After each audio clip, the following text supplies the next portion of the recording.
Ah.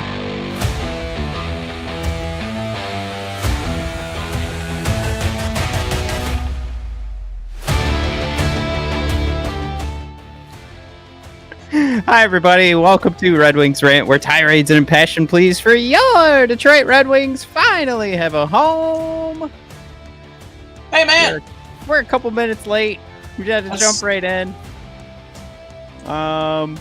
Mike, did you forget? Or I did not forget. I had a puppy that had to go pee-pee and was squatting to pee-pee on the carpet again. And so I screamed at her, outside, outside, outside, outside, outside. And then I went running outside, and then she's so excited she wanted to chase me around the yard and play the outside game. So then I was like, no, pee-pee, pee-pee, pee-pee. So then she's trying to rip my pants. And then I had to turn away from her 3 times.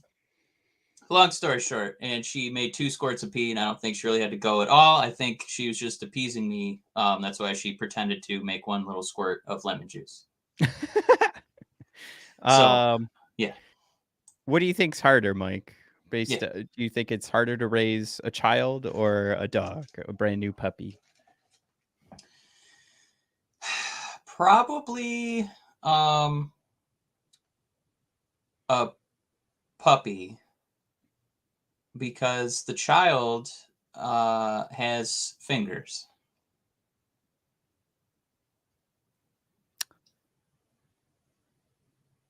You know what?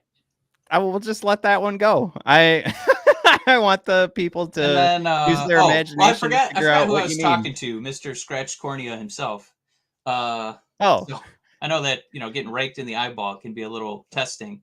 But no, I mean, feeding a puppy and feeding a baby, if it's hungry, just smush its face into a boob. Oh no, what torture that is. If you want to feed a puppy, you have to feed it hard brown kibble in a metal bowl.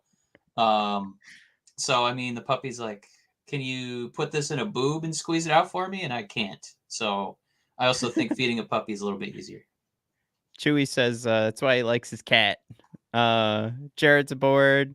Thanks for the Bubble Guppies flashback, Mike. I don't think I know that reference. I think it went over my head too. I was kind of hoping. Dan B, I tuned into Red Wings Rant and got Dr. Phil. Fethdar's aboard. What's going on, Fethdar? Performance let's get into board. It, man. Yeah, let's do it. We don't have a ton to talk about. We're talking about my new family member. The Red Wings introduced a new family member, man. Oh, there he is. Transition. Yeah. Red Wings trade Gustav Lindstrom and conditional 4th round pick for Jeff Petry. Well known for being Dan Petry's kid. They're both going to wear number 46. Of course, Dan Petry, famous for his days with the Detroit Tigers. I think that's the best place to land the plane, right? Like, Jeff put it out there today himself to get the call yesterday. This is Jeff's words, to get the call yesterday and hear that news that you're coming home. I'm coming home and coming to play for the team you watched growing up. To be able to put on the jersey, it means a lot. It's a very special moment. Yeah, and we know how Steve is collecting guys that he can guilt trip into cheap extensions. So he's already cut his salary in half, and then on the next extension, Steve will cut it in half again. I don't know if Steve is actually a god, but he is a bit like Jesus in that he takes a couple of fish and he uses it to feed all of the roster somehow. Matt, this is a very fascinating move to me, in that the appeal for Lindstrom, Gustav, was that he's a 7th or 8th defenseman. I think we could safely say he's not that I don't know if you remember this idiom, but it's not the AAA player. It's not quite a major league player. They're like a 4A player, which is kind of what I felt Lindstrom was. So to turn him and a 4th round pick into a guy who could shore up, the right side of our D and give us some very complicated decisions going forward. This is a fascinating move. I don't know if this is the part I wanted you to touch on between the Ghost Bear, Don't Call Me Whole, and then of course Sherratt. In the recent history here, Matt, is this the best defenseman that we've acquired in the last 2 years? Well, let me back up because I'm already going to say I'm already including like Wallman and Mata in their own their own echelon here. But would you put him towards the top of like this year's best acquisition after DeBrincat? Is this number? Yeah. I mean, like arguably, right? Like none of these are really like this. This is an upgrade over Lindstrom. This is definitely the guy that can play every night. I think it was pointed out by everyone. This is your 22-minute guy. And you had a little bit of the contract eaten up too, so that's kind of nice. But yeah, I think arguably you could come up like pretty easily, depending on kind of what you're going for, right? Because we were excited for the Ghost Bear for a little bit more of an offensive touch here, but Jeffy P, I think easily lands. Yeah, as for everything that's been brought in this offseason on the defensive side, sure, I have no problem putting him there as number one. But yeah, I mean, taking a look, you brought up Oli Mata, Jake Wallman, and of course Mo Sider. Those guys have a spot. I think everybody else is fighting for a spot. And I might even I think it's pretty accurate to say Oli Mata isn't necessarily like locked for a spot. I think everybody's kind of like, oh, what can we make work here? And I kind of like this idea too of like when Petry comes into this lineup, and I'm going to bring up the depth chart here, but Gostisbehere, Ben Sherratt, Justin Hall, Oli Mata, Jeff Petry, Cap Friendly threw in Jared McIsaac. But then we're also talking about Simon Edvinsson, Albert Johansson. I think you could easily pull two things out of this. Number one, Steve was not lying when he said he wasn't ready to pencil in Simon Edvinsson into the lineup this upcoming season. Injury or not ready. Same for Albert Johansson. So it wasn't ready to do that. But number two, I think everybody also needs the understanding that none of these guys have like a solid spot. Like there isn't a guy in this lineup that we just went through that again, not including Mort Sider and Jake Wallman on the defensive side, that anybody is going to make a big stink about if they're scratched. Now, things could change if we're 2 months into the season and Jeff Petry's leading the team in points and he gets scratched, for one night because he was late for practice. We're going to be like, well, that's kind of bogus. But, right, I mean, we could confidently look at this roster of dudes. I think everyone we've brought in isn't the game changer. Confidently, I can say that. There's a ton of flexibility here.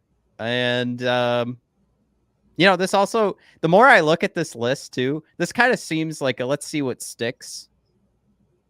And furthermore, I think the final thing, I'm coming to the conclusion here. There's a good chunk of change being spent on these guys collectively. I think individually, they're all movable, depending on what you need to do to move them, or if we're talking buyouts next year. They aren't contracts that are going to absolutely destroy you on the buyout side. So, I don't know. It's not amazing.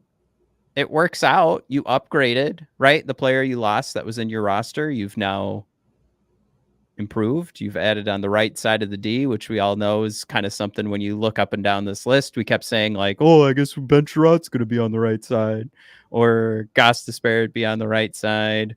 And then when we brought in Justin Hall, everybody was kind of like, what the hell is Steve Yzerman doing? What's he thinking? So yeah, an improvement, I would say, over what we've been talking about for sure. But here's right. This is where we land this. It's not going to make Yeah. a huge difference here. No, it's for me, it's a fascinating move because it the way the Yzerman prospects are kind of coming up, our more valuable players are our cheaper ones, and Petry coming in at half his salary due to it being pertained from Montreal. It's just funny that now arguably our second or third best defenseman is also the one who's not making very much money in Detroit. He didn't play a complete season. Past couple of years. What do we got for him? Last year, 61 games. Year before that, 68. Year before that, 55. But in that 55 game season, 42 points. That's pretty damn good for a defenseman, Matt. And the year before, when he had the 68 games, 27 points. And then last year, he played in 61 games, had 31 points, which would have paced the Red Wings. He would have been our 8th best scorer. This, then 34-year-old defenseman, now 35. Yeah, it might be a little weird to see, I know we had a little burst of scoring from Hronik when he had the magic mustache. But magic mustache aside, it's going to be a little interesting, Matt, to, see the Ghost Bear running the point on the power play. Seeing Petry here, being a confident guy who can, likes the puck on his stick to try and get some points. So, yeah, it's a significant upgrade. So I think there's kind of 3 things that we want to talk about in this episode. One, is this a great move that we're all excited about? Hell yeah. Matt, maybe point number 2, and apologies if you want to kind of jump into the war a little bit, but, I think we also want to touch on how this is going to affect prospects. And by prospects, I mean Edvinsson, or my buddy Alberto Johansson, who I refuse to pronounce his name correctly. How this is going to kind of, maybe block them for at least this season. Yeah, I guess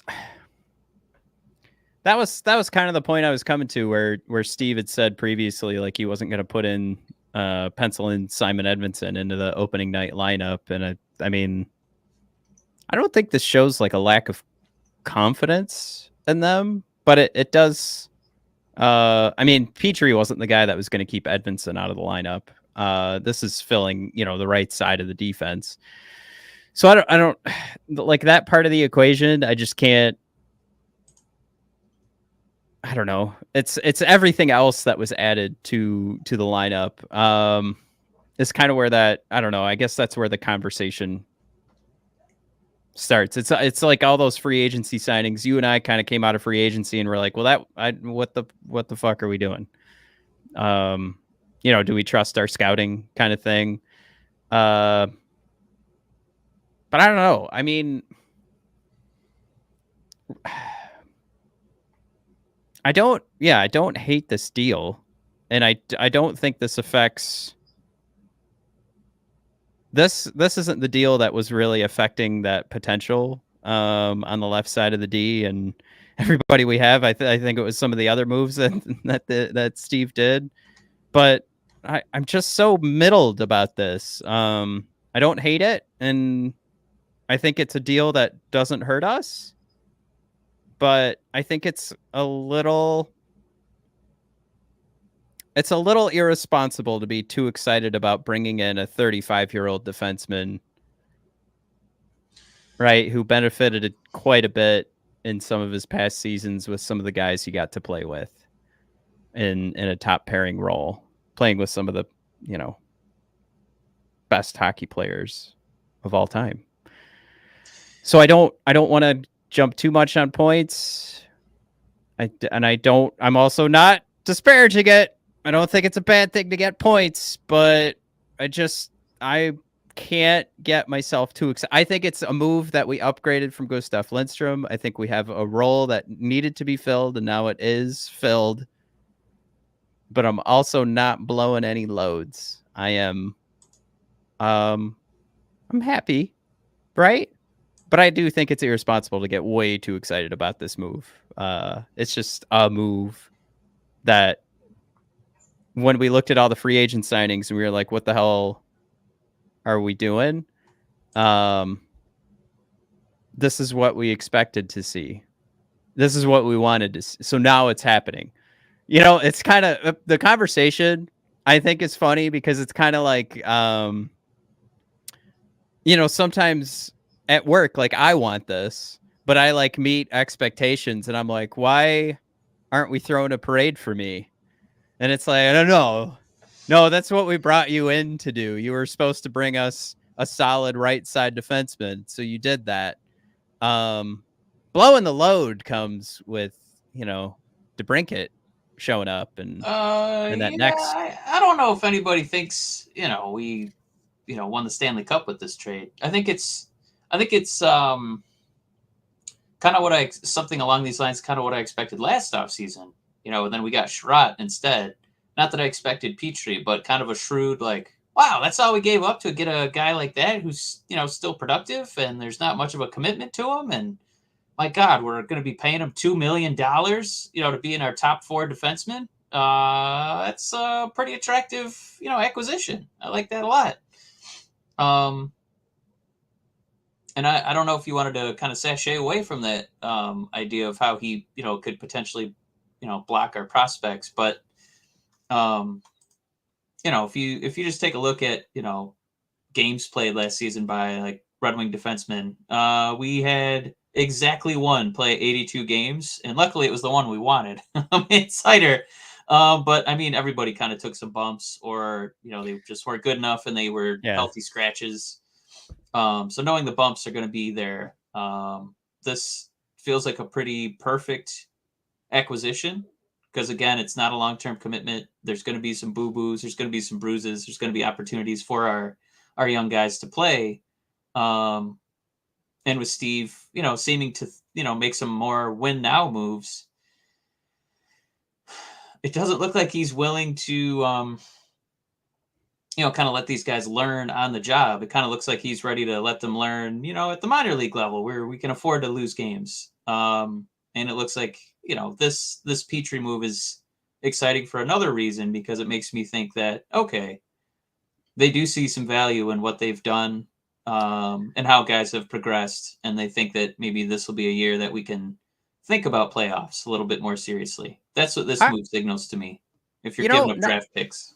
Now that we're talking about it, this move might even show more confidence in Johansson and Simon Edmondson. Only because, again, we're talking about a veteran right side defenseman. And Steve always talks about he wants Edmondson to like play meaningful minutes. He doesn't want to bring him in as like a third pair defenseman to just like, oh yeah, 8 minutes, and then we'll have somebody cover for you. The other 52 minutes. We have 2 other pairs that'll eat all those minutes. No, instead you have brought in, again, guy who has been, well, I mean, you could see it on the WAR percentiles here. Like he has been in the top 25% of the league before.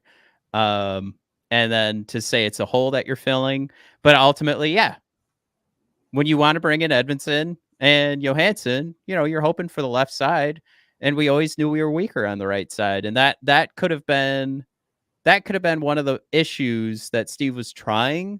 So this is me trying to figure out what the hell was going on at free agency. This could have been, this past free agency could have been Steve just going like, okay, well, I can't bring in Edmondson to try and like take care of any holes I have on the right side. That I can't ask him to do that, even if we all are really excited to see him and what we've seen so far has looked really good. But I think he can work with Jeff Petry, and there is a much bigger safety net, some opportunity to fail there and have somebody kind of catch you while you're falling. Like that aspect here. And I think that's pretty cool. Well, one other thing that's pretty cool is the comments coming in. Jared Shaw, my boy. I put his whole name out there because I was putting together his reference earlier that we both missed for the Bubble Guppies with the outside, everybody outside. And performance art with maybe a comment that I'm going to put on my refrigerator when are you guys going to start taking live calls and do a on location episode? Not against it. That'd be pretty fun. We would have to get some sort of dedicated line, which I don't hate that idea. Chewy thrown in there. We still have 5 million available. That's true. Per hockey ref. Bear with me here, Chew man. Yeah, we got, according to Cap Friendly, we still got like 5.9 available. And then we have so many of these contracts that are easy to move, because they're not long-term commitments. You could kind of get to whatever number you wanted, and the next year without doing anything, you're at 30 mil. There's one other one too. Jared was cooking over here. Well, yeah, performance art. I'm sorry, I really like this. I don't think anybody needs to apologize for really, really liking this. Jared throws out there, Petry's a guy that could take some time off Cider, which he needs. Yeah, absolutely. Like, again, going back to the hole on the right side.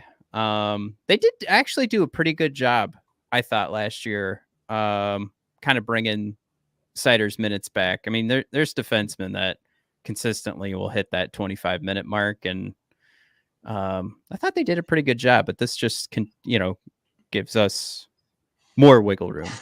Is there any way that Petry, not by a lot, but just takes a little bit of Mo Sider's minutes, so when we're trying to negotiate his contract next offseason, it's not completely bananas in the $8 or $9 million a year range? I think we're gonna luck out that his production isn't flashy enough, and we'll be able to get something reasonable. We can get him under market value. I feel like it's going to be harder for like an agent to sort of make that argument, but you and I probably both agree. Like, just pay the guy. Yeah. Jared, I don't want to see any buyouts with Cider and Raymond about to come off ELC, but Rass has earned a pay bump. I would say the only buyouts I'm thinking of is, like, we were talking about putting Ben Sherratt on the right side, and now you have a guy who's getting paid not much less, but half of what Ben Sherratt's getting paid. We can all agree that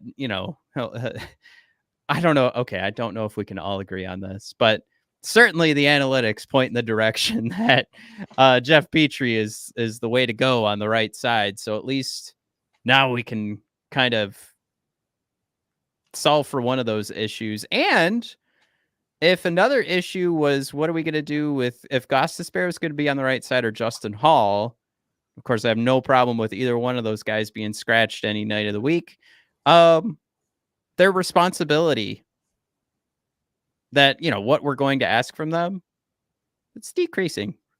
I think it's great that we can ask Petry to do more and give Cider that space, but even better, some of the other guys that were question marks at the free agent period, they're also going to get less minutes. We have something more reliable here.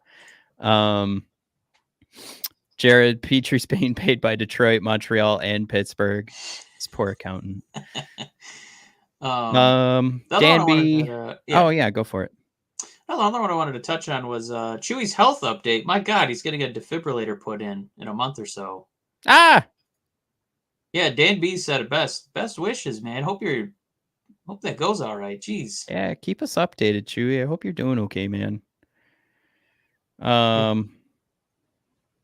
Dan B, I think Petry was averaging about 18 minutes a night last year. I know the number I saw was like, dude, it was 22. Yeah. That's crazy. Yeah, 22 minutes is quite a bit. And you got to think too, like this is a balancing act. Like we keep talking about taking some of the responsibility off Cider. Mm-hmm. Sure, Jeff Petry will benefit from having less responsibility. Also be nice to give Sherratt a few less minutes per night, because he did play a lot. He's dropping a 20 bomb every night. He was playing a whole period, Matt, an entire period of Ben Sherratt on defense. So just keep that in mind. Yeah. Corey, I don't see what we do with Sherratt. Corey, I completely agree. And like I said, I Like what I was getting at earlier is we now have a collection of gentlemen who I am totally okay with being scratched, which I also think is you know what, that's a nice marketing play. There isn't going to be anybody I'll be upset about unless we're, like I mentioned, we're 2 months into the Well, season and the Red somebody really Wings, steps ahead. But uh, this team is no stranger to just paying guys to not play here. So we do have, this will be the last season of Rana, so maybe we can fill that void in our hearts, with Sherrod's contract for the next 3 seasons. yeah. By the way, we are still paying Abdelkader and Yamamoto. Yeah, I don't know. I will never stop hating that Ben Sherrod contract. Man, I mean, we weren't alone. I'm not gonna act like, oh man, we knew it. Like a lot of people saw that Ben Sherratt signing, and we were kind of like, well, maybe if the stars align, it'll make sense. But yeah, even now, I think at that number oh, too, that's what makes us hate his production, like how he played. If he was getting the Jeff Petry deal, 2.5 million, he'd be like, I mean, we're paying him $2 million. What do you expect? But $5 million, my God. now Corey says an interesting thing here. Can't trade him with that contract, and don't want him in the press box with that contract. Um, I'm I'm fine with it. Put him in the press box. I'm totally cool. Scratch him every night of the year. Yeah, but Uh, are the Illiches going to be cool with that? I mean, you what got do you this guy do making though? Like, I 4.7. I don't know. You might have to bundle him with can't. somebody you like to get something else. So you essentially you use his money to get an expensive player, and then you throw in sweeteners of guys with actual like ice hockey value. So here's my. I think this helps my point. Dan B says, sadly, with the cap, every team has a bad contract. Ours is Sherratt. Now, number one, I will come back to. We did not need to sign Sherratt. This is on Yzerman 100%. Number two, um, what is the why would ownership need him on the ice to just make the team worse? Like, isn't it all? It's a sunk cost. And we've added more defensemen. It's not like they said, Steve, you cannot bring anybody else on this team. No, Steve cut a guy's contract in half, got rid of Gustav, and I hate draft picks now. I can't tell you how little I care about the draft at this point. Listen, So he's doing two yeah, things though. He's eating up valuable cap space. When what you and I are going to christen the summer of the Maple Leafs, like the end, it's upon us, Matt. mhm. And every penny you have available to try and pillage from that team that's going to blow up is very valuable. Um, yeah, I mean, you kind of seem of the mindset to let him be a healthy scratch on nights. Would you be more comfortable with that, and then just having him there in case of an emergency, and we got to ice a team kind of thing, or was there a way we could bundle a prospect in him and a draft pick to get a good player? I think you lose. Good player does not come into play there. I mean, it would have to be a sexy prospect, not Soderblom because that's my boy, but if we're throwing a name out there. Yeah. I don't know. Maybe the thing you hope for is he gets hurt and then he turns into one of those contracts that gets moved in the off season so that another team can carry an injured guy. God, and he's 32. What? God damn it, Steve. Mother fuck. God, this is such a terrible contract. Fethar, yeah, with the mention, the team will have injuries. So while we have all of these D-men, they won't all be healthy at the same time. And maybe a good point to also bring up, like relying on Ben Sherratt on your first pairing or your second pairing is one thing. Having Sherratt be your seventh or eighth defenseman, while the contract blows sweetly, that's not the worst thing in the world. Bring him in for a couple of nights while somebody else gets healed up and then he gets replaced. It's not terrible. I mean, of course, like we would sit there and say, like, yeah, of course, like Simon Edmondson would look better out there. But, for the situation we're in, that could be worse. You could be bringing in absolute dog crap. I guess, is Sherratt naturally right or left? Lefty. Lefty. Okay. I don't know. I'm kind of talking out of my butt. I've always lefty. Because lefty would be Wallman, Mata, the Ghost Bear, and Sherratt. So I got to think that we want the Ghost Bear, helping to run the power play. Wallman, not really any debate there. And then Mata and Sherratt trying to figure it out as the last guy. Right side, this is pretty encouraging. Sider, Petry, and then Justin, don't call me Hole, as the sixth guy, the third right side. It's better. It's not great. The way that the numbers work, it feels like there might be one more move, and it would have to be somebody willing to take a bite out of that Sherratt contract, and then taking a Red Wing prospect to give up somebody of a little value. Dan B. Sherratt, can he play shortstop? Maybe he can help the Tigers in lieu of Javi. I forgot what his first name was. Baez. That's what screwed me, because how do you spell Baez? It's B-A-E-Z. Yeah, that's what. Chewy coming down to why I hate the draft, and he's only because the draft is rigged. That's like 90% of it. The other 10% is it feels like we waste a ton of time thinking about it. Fethstar, he's right there with me. Picks later in the third round. Meh. I did like, while you were trying to figure out the handedness, was he naturally left or right? Jared threw in there. He's just naturally bad. And then, Jared's a fan of Dan B's ask for a new shortstop. Sherratt, Dan B, he's perfect for the 7-8 D man. It's just the money, right? Do you want to get a bit of business in there, and then we'll come back? Yeah. Let's do it. Bear with us for just a moment. Even if you're not going on vacation, summer's all about that vacation state of mind.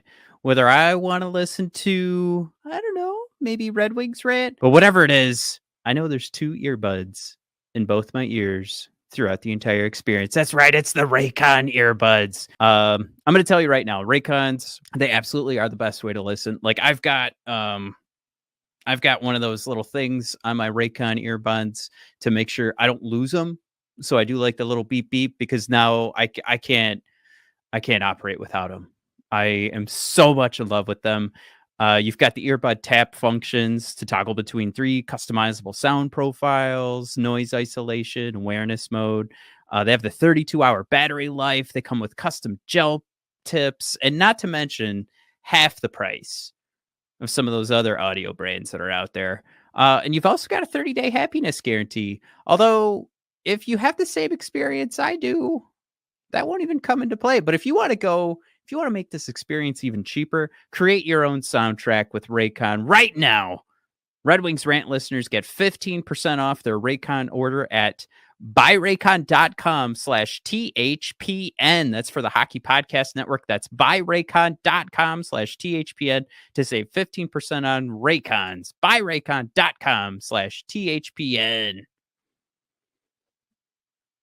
New customers, download the DraftKings Sportsbook app and use code THPN. Bet just $5 to score $150 in bonus bets instantly. That's code THPN only at DraftKings Sportsbook. Gambling problem? Call 1-800-GAMBLER. In Massachusetts, call 800-327-5050 or visit gamblinghelplinema.org. In New York, call 877-8-HOPENY or text HOPENY 467-369.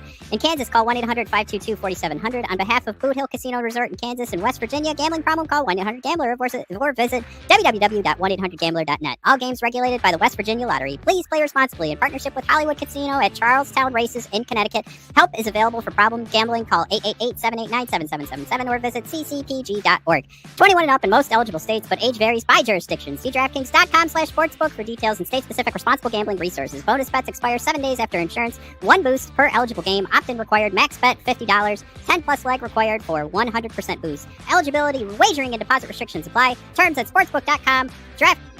Sportsbook.draftkings.com/baseball terms. Oh yeah, we're back, baby. I do have to call myself out here. I thought the points that you were talking about with Jeff Petry and his 46 points, I thought that was his season with Pittsburgh.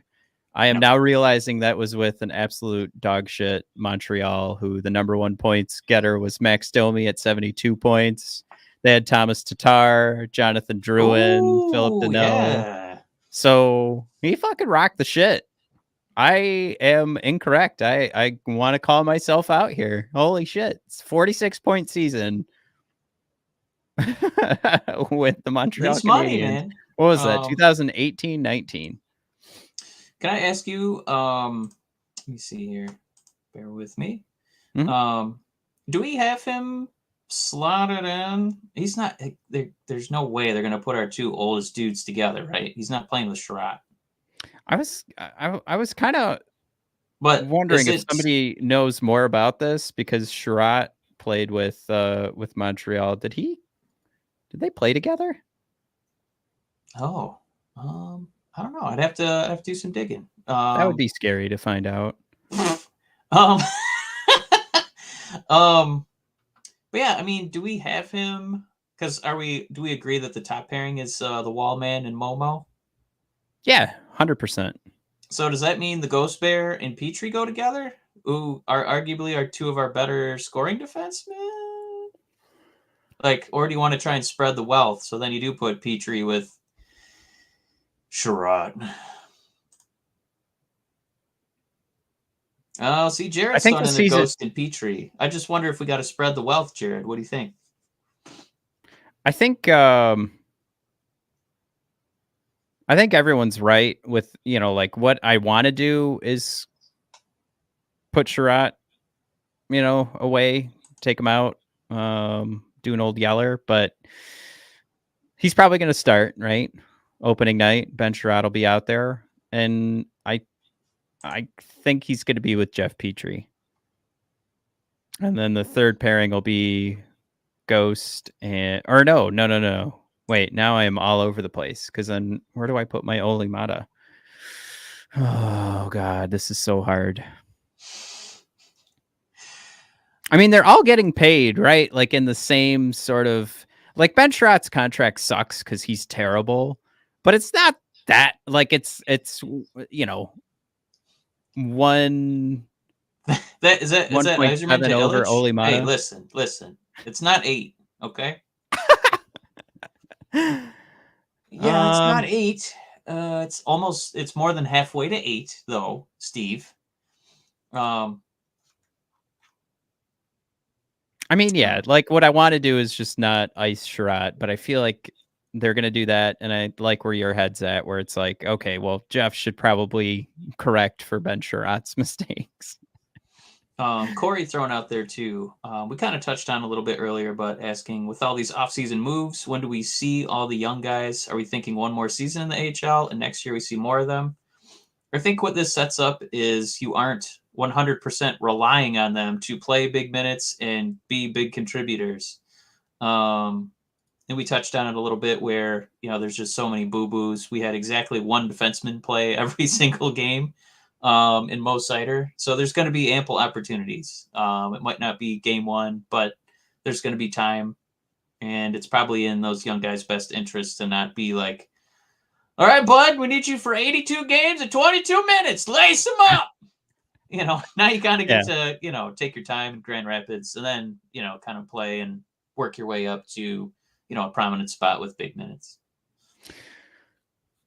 Yeah, I like what you're saying there about, releasing some of the pressure on those guys, because you don't want to, again, like before we were like, well, is Edmondson going to be the guy who has to babysit Ben Sherratt if we're putting him on the right side? I think absolutely you see Edmondson and Johansson before next season ends, but yeah, you have all this flexibility now. There's the point I was making earlier about the two big takeaways from all of this is that, again, Steve wasn't lying, but he's also, there's a ton of flexibility to take from all of these defensive moves. He wasn't lying about not penciling in Simon Edmondson. And then, yeah, there's, with all of these, moves, you don't have guys I think you absolutely need to get into the lineup any one of these nights. Of course, like I mentioned earlier, not including Jake Wallman or Mo Seider, I think you have a smattering of guys who can win and lose spots, and we're okay with it.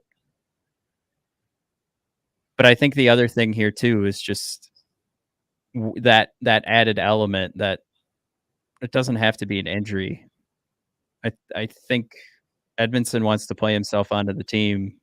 He plays himself onto the team, and you need to eat some of these contracts for a little bit. You're going to eat some of these contracts for a little bit, and I think Steve's okay with that, and I think the Illiches are okay with that, and they're paying these guys whether they're on the ice or not.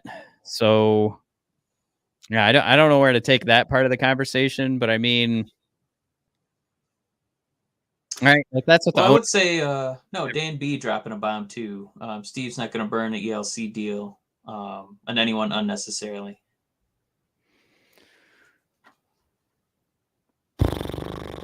Now that would come into play. What did we learn? If you're a teenager, that still comes into play. Edmondson's 20, Johansson's 22. So those years are getting eaten up, right? At this point, regardless if they come up or not. Right? Once you hit 20. I believe that was our discovery. Yes. I believe that was our discovery. Yeah. So the only way you're worrying about that is like on Nate Danielson and Marco Kasper, which like I'm kind of, I mean, obviously there's other guys we could that we've drafted over the last couple of years, but I think that's when you can extend those years, is just for the teenage years. And then yeah, once they turn 20, poof, all gone. So yeah, I don't know. What did I say? We absolutely upgraded. I've said that multiple times. I can be happy that Steve won the trade. I'm not any more excited for the like I'm still at the same excitement level. You know, like we didn't do this move and now it's like playoff time. You know what I mean? I don't know. I've said this so many times this offseason. I'm sure everybody's getting sick of it, but that's where I can wrap up my feelings on this. Mike, you're more excited than I am, I think. Do you want to put it? So the one without him, right? It would have been guaranteed that you'd be looking at Hole as your number 2 right side defenseman. Not super exciting. Or it would have been guys who were like, I can play either side. So I think I like the stability of Petry. I like the single season stability of Petry, where I feel like I know what I'm getting, and that not just that I know what I'm getting, because there's quite a few Red Wings where I know what I'm getting from them, right? Sherratt, right? Fabry, he'll be injured by about game 8 after a hat trick and spinning like a top power check on somebody 3 times his size. But no, I feel like I'm getting a defenseman that we're going to be confident in when I see him out on the ice. Be like, oh, good. This will be a good shift. Petry's out there. And then it doesn't make it feel like, those young guys have to produce. I think that's why it's something that I'm very optimistic about.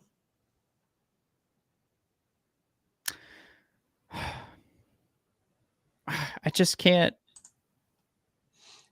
Yeah, no, I mean, you're right. You're probably taking the right thought process on this. I'm turning into a curmudgeon because I read Jared's comment here.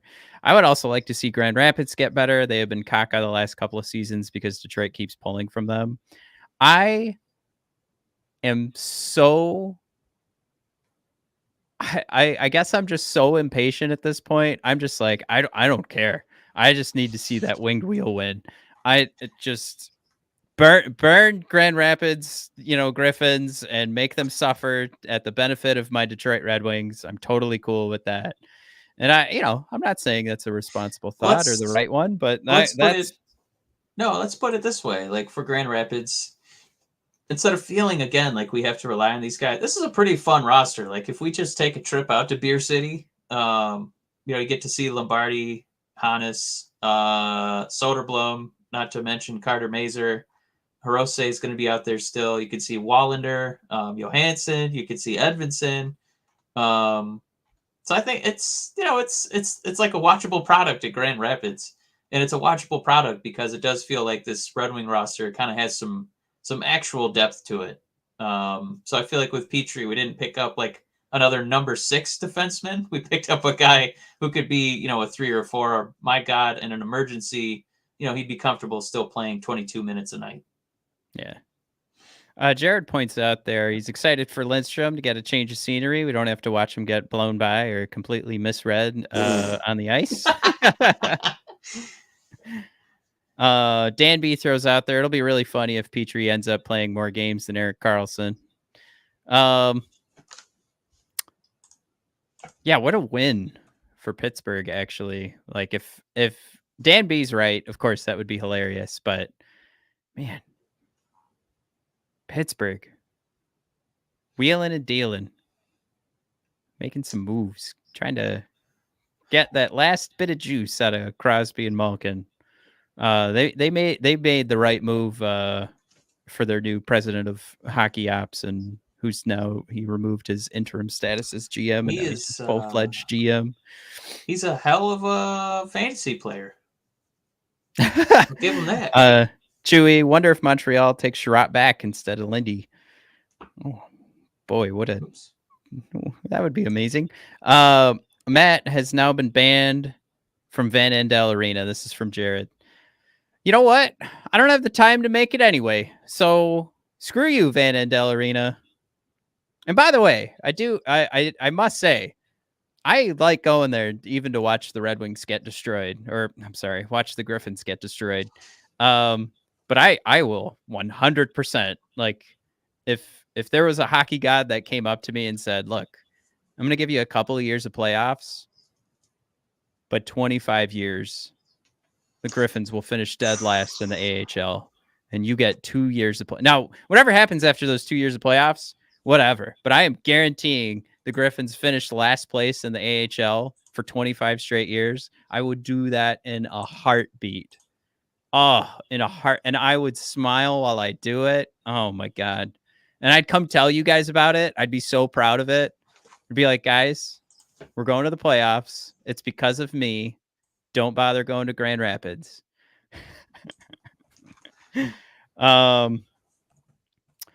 Dan B, Pittsburgh's falling into the same trap as the 13-14 Wings. Long rebuild coming in Pitt.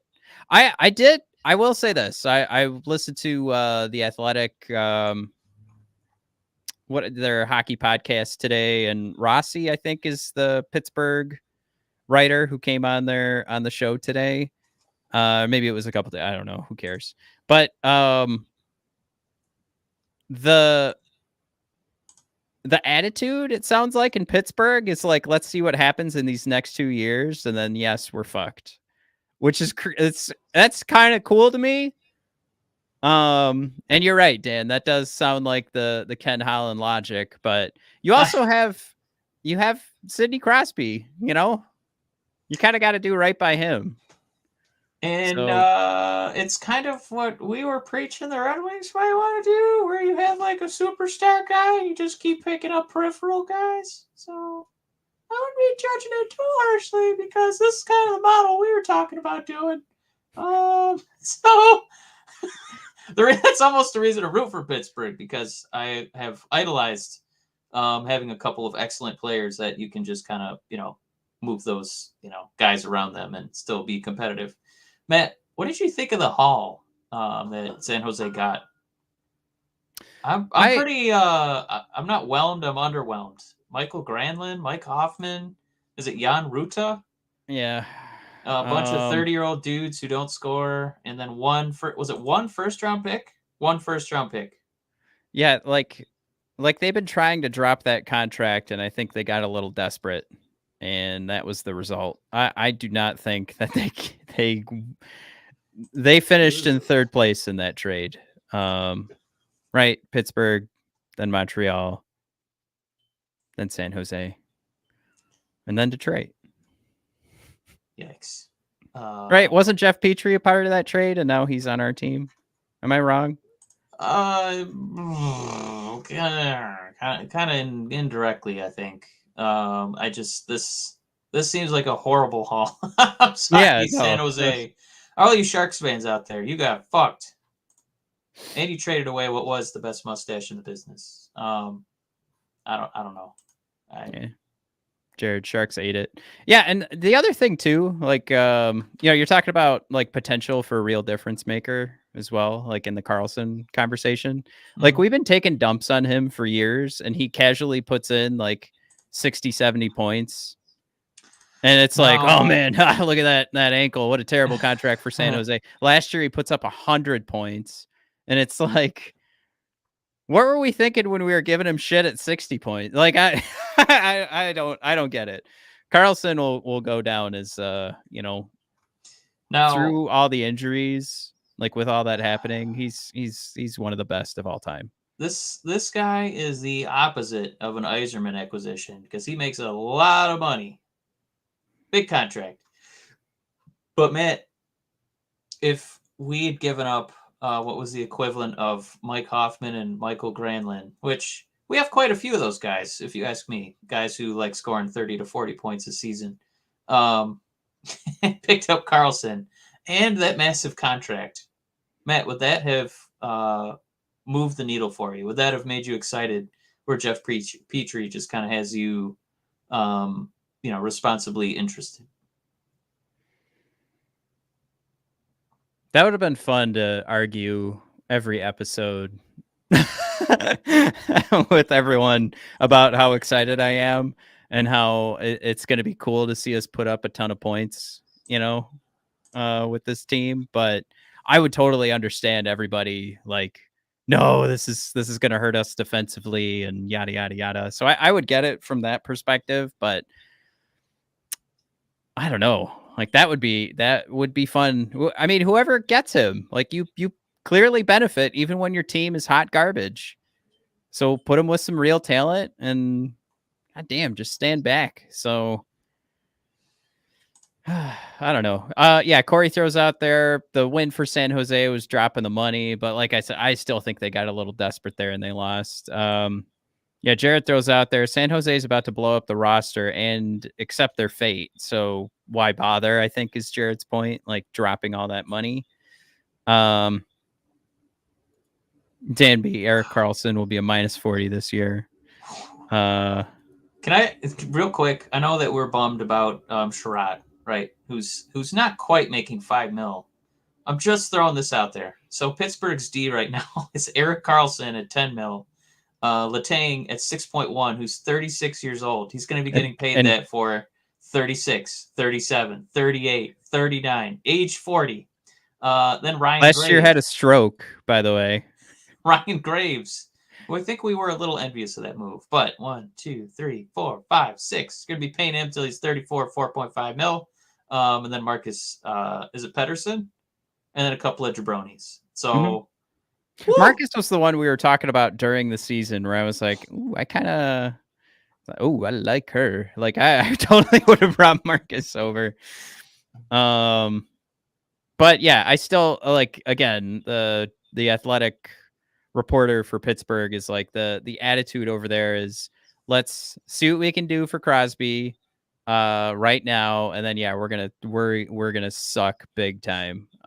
What is it? Crosby's contract is up in 2 years. He's 36, so he'll be 38 at that point. He's had a ton of injuries, concussions. That could be the end for Crosby. So I think, again, this might have just been like, Dubas, get in here, make us legit for the rest of Crosby's career, and then your job is to fix this after. And you got to clean up your mess. By the way, I think Dan B, this is like his third like point bomb in this episode, but that Boston draft pick just keeps getting better. I like how you said Boston there. Boston. Yeah, what? It's wicked hot wicked city Boston. Yeah. I'm totally. indigenous to Boston. Yeah, what was that? Another retirement? Was that Krejci? Am I Oh losing my yeah, marbles? Boston. Yeah. Boston's done. Right? Like, Everything's coming up wings right now. yeah. And I will say, Matt, as far as knowing that next summer is the summer of the Maple Leafs, and my God, we need to be the Viking Raiders and pillage from them. All the guys who are like, "Fuck this, let's abandon ship." hmm I would definitely be taking and pillaging from Toronto before getting Carlson and that monster contract, and giving up, what the Red Wings want to have in a defenseman identity. So we get to keep our identity and keep our books open for the great summer that we haven't seen since LeBron James and the Miami Heat. Man, it's going to be awesome. All right, I'm ready to wrap up. Guys, I appreciate you coming. We just basically announced the episode right before we started recording. And you guys still showed up. God bless I know, you. you guys are amazing. Thanks for listening to me kind of not be excited about Petry, and I'm glad Mike came in and was excited for you guys. I am responsibly excited. Yeah, you're responsibly excited. I like how you put it. I'm more interested, and I like that we upgraded. Any move that upgrades the team, I'm happy. God, I can't do it anymore. I can't get excited for. Get excited, man. No, I can't do it. No, we got a new I top refuse. 4 guy, and we got to do special thanks to Jared, of course. Chewy, God bless you. Hope the health goes well. Dan B, Fethtar, Performance Art. We had some new names in there. Don't make me lose a man. We had Corey. Yeah, Corey Manning was in there quite a few times. Thanks, Corey. Don't forget to like and follow, 5-star review, all that good stuff. Man, do we have one more of this? One more big name. I'm letting them down. I think those were the big names. And then Dan B, if I didn't say it, you get another one, Dan B. So that's 3 mentions of Dan B. Thank you. Yeah, you got everybody in there. All right. We'll see you guys if there's another trade or something. I don't know. I have birthdays coming up, so I'm gonna be a little bit busy. So maybe we'll go bi-weekly from Toronto again tomorrow, then we're doing an emergency episode. Just throwing that out there. Yeah. All right. Thanks for coming aboard, everybody. We'll see you guys. Love you. Bye.